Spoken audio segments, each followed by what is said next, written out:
Bonjour et bienvenue sur mon plan maths, l'application qui corrige vos exercices de mathématiques.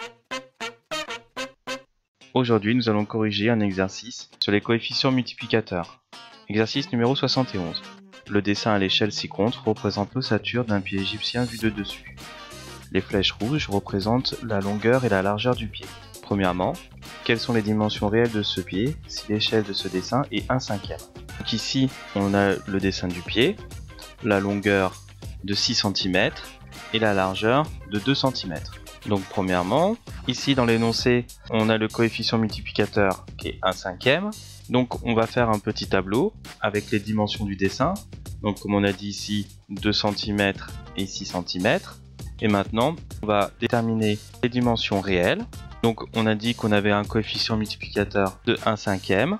Donc ce coefficient à partir de la dimension réelle vers la dimension du dessin. Donc dans le sens inverse, c'est-à-dire de la dimension du dessin vers la dimension réelle, on doit multiplier par 5. 5 c'est l'inverse de 1/5. Donc dans notre cas, on a 2 cm, donc ça va nous faire 2 fois 5, donc ça va nous donner 10. Et après, on a 6 fois 5, donc ça va nous donner un résultat de 30. Donc les dimensions réelles du pied, c'est 10 cm de largeur et 30 cm de longueur. Donc le petit 2 maintenant, quelle est l'échelle de ce dessin si la longueur réelle du pied est 24 cm? Donc cette fois-ci on va nous donner la dimension réelle, on connaît la dimension du dessin, et donc on va effectuer la division afin de trouver l'échelle.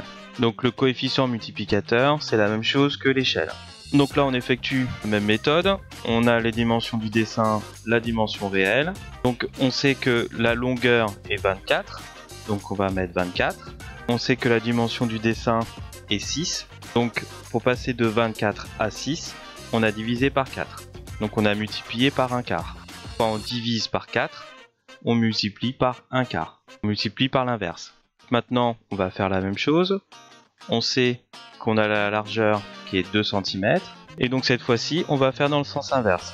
Donc on multiplie par 1/4, on va diviser par l'inverse, donc on va multiplier par 4.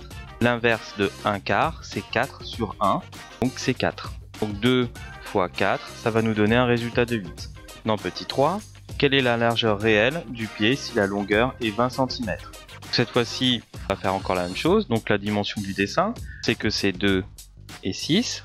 On sait maintenant que la largeur est égale à 20 cm, donc la largeur réelle, c'est égal à 20. Donc maintenant, on va calculer le coefficient multiplicateur. Pour passer de 20 à 6, il faut multiplier par 3 dixièmes. Donc maintenant, pour calculer la dimension réelle en connaissant la dimension du dessin, donc on va faire l'inverse de 3 dixièmes, donc c'est 10 sur 3. 2 multiplié par 10 tiers, donc ça va faire 20 divisé par 3. Ça nous donne 6,67. Toute l'équipe de Mon Plan Maths te remercie d'avoir suivi la correction de cet exercice. Tu peux continuer à voir d'autres vidéos sur le même thème en cliquant sur la fenêtre de gauche. Aussi, tu peux voir d'autres vidéos de la playlist en cliquant sur la fenêtre de droite. Pour recevoir régulièrement de nouvelles corrections, abonne-toi à notre chaîne YouTube. Enfin, clique sur le logo de notre application Mon Plan Maths pour la télécharger sur Google Play. A bientôt!